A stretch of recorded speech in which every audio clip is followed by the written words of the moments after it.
Hi guys, welcome to Telugu Rajyam. This host Tarzan and right now ఇప్పుడు మనం retro అనే cinema చూసినాం అండ్ కార్తిక్ అనే సినిమా. ఈ రీసెంట్ టైమ్స్లో నాకు ఈ స్క్రీన్ ప్లే ఎందుకు తీసుకున్నారు అనిపించింది. టు బి ఆనెస్ట్గా ఓపెన్గా మాట్లాడుకుంటే ఈ సూర్య గారు ఇలాంటి స్క్రిప్ట్స్ ఎందుకు చూస్ చేసుకున్నారు ఐ డోంట్ నో, నాకు తెలియదు. ఎప్పుడో అంటే లైక్ మనం ఆల్రెడీ చాలాసార్లు చూసిన స్క్రిప్టే, విన్న స్క్రిప్టే అనమాట. ఒక ఊరి కోసం, దాని తర్వాత ఇలాంటివే ఉంటాయి, అంత ఎంత ఇంపాక్ట్ క్రియేట్ చేయలేదు.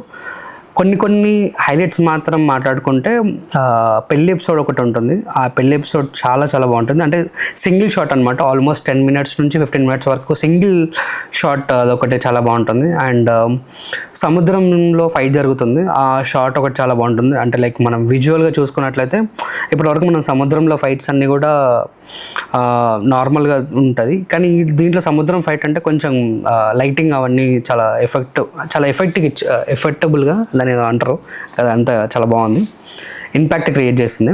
అండ్ పూజా హెగ్డే దీంట్లో డి గ్లామరస్ రోల్ చేసింది. ఈ స్టోరీ మనం ఎక్కడ అంటే మీరు చూసినప్పుడు ఎప్పుడెప్పుడు సీట్లోకి నుంచి వెళ్ళిపోదామా అని చెప్పేసి అనిపిస్తుంది. టు బి ఆనెస్ట్గా నాకు అట్లా అనిపించింది.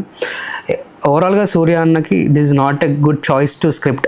అండ్ ఎస్పెషలీ సూర్య గారిది, కార్తిక్ సుబ్బరాజ్ గారిది అంటే మనం చాలా బాగుంటుంది, కాంబినేషన్ బాగుంటుంది అనుకుంటాం, కానీ I think so this not a script like Karthik Subbaraj గారిది. అండ్ అంటే ఆయన స్క్రిప్ట్ లాగా అనిపించలేదు.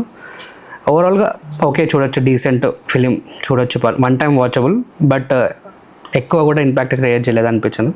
ఫైట్స్ బాగున్నాయి, ఫైట్స్ కోసం అయితే చూడొచ్చు.